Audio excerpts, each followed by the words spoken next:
Okay, this is a very quick instructional video on how to get the projection working in the theatre here. Now, the first thing you need to do is come to this base, which is in the wings of the theatre. Now, sometimes there'll be curtains covering this whole space up, but it will always be on this side of the theatre. We've got this little base unit set up. The laptop isn't always here. It will be locked away for security, but if I know that you're going to need it, I'll leave it set up.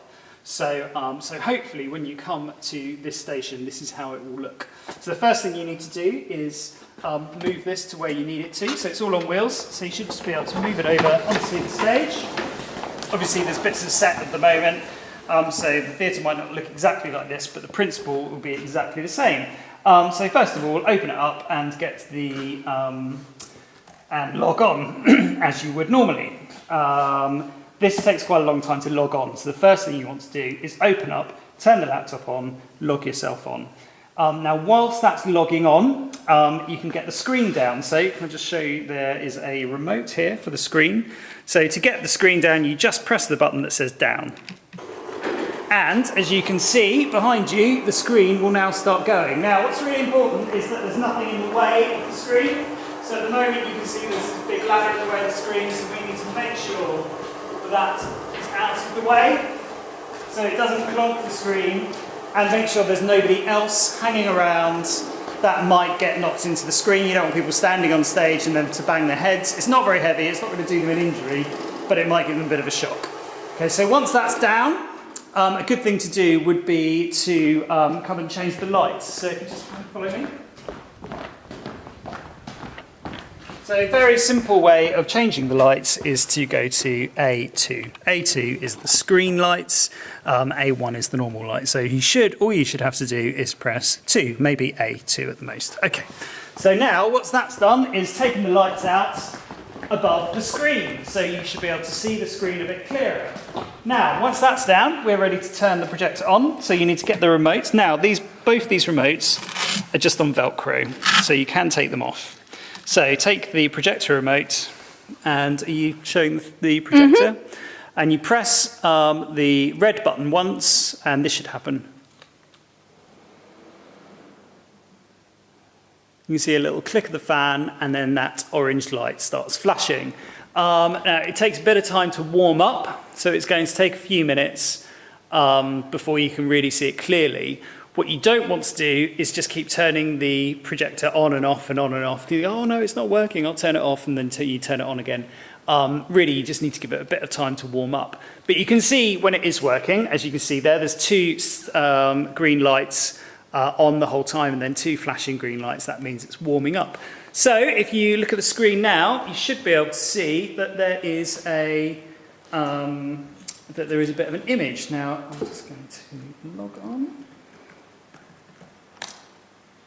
Now, so you're running to run like a basic PowerPoint here. So let me just show you that if we just bring up PowerPoint,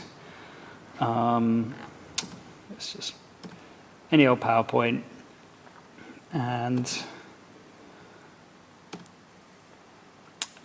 so then slideshow.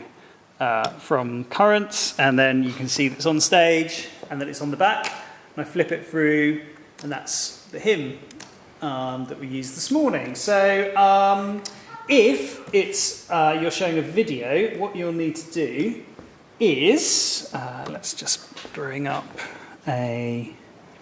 something on YouTube.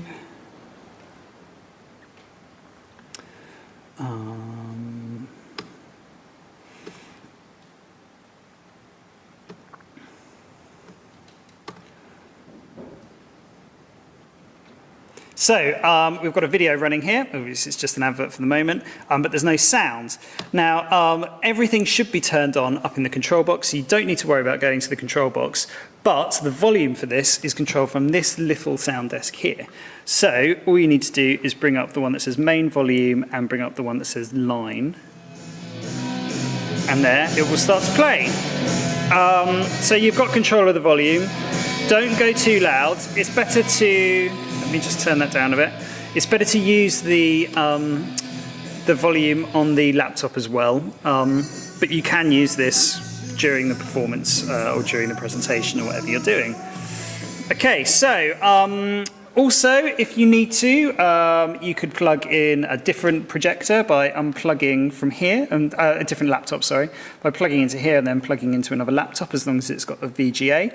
But also, what's quite useful is if we just turn the sound down, unplug the headphone socket there, and then you could plug in your phone or an iPod or an iPad or something like that, and then play on that device and then fade up like that, and then you should be able to play music through the system. So you don't need the projector on for that, you don't need the screen down, you can just literally come along, put your phone in, move those two little knobs, and you should be able to play music in the theatre.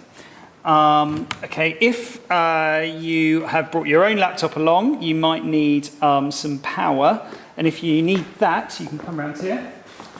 So on the front of this box is a lid, so if we just quickly pop that lid off, you'll be able to see inside. There's various different things in there.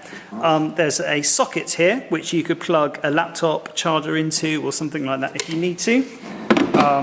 And you don't need that to be completely off. You could just have the box half open and take the power out.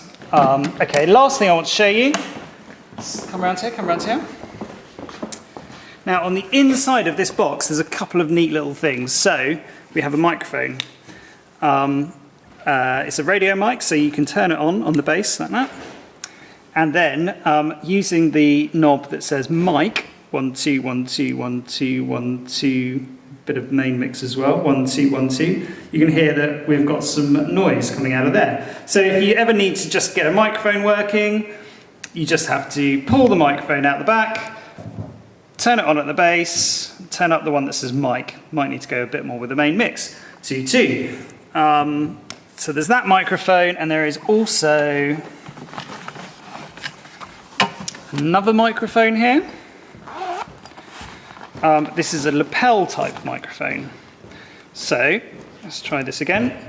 2, 2, 1, 2, 1, 2. Now, both of these run on the same channel, so you can't use them at the same time. You can either use one or the other, but it's quite useful that they're there. They take normal 9-volt batteries, so if it's not working, it's probably the battery's dead. So don't turn it on unless you absolutely need it. It's pretty much everything. Finally, there is a remote projector, what am I talking about? A remote for a PowerPoint here. So if you want to use that remote, that's just hidden in there. USB, put it in the side, and then use the left and right to click it along. But I think that's pretty much it. Obviously, when you're finished, you have to turn everything off. Make sure that the projector's turned off by using the remote, and you press, if you focus on the screen. So to turn the projector off, you press the red button once, and it will say power off, and then the red button again, and that will power it off altogether. And then if you just show the projector, you can see that there's a flashing light on the back to say that it's cooling down because it's been on, and now it's been turned off. To get the screen up, you can just use the screen projector and say up, and the screen will start coming up, and then the switch at the back to turn the lights back on. But really, other than that, it's all pretty simple. Make sure you log yourself off, and yeah, any problems, and I'm always available. Thank you very much for watching. Cheers.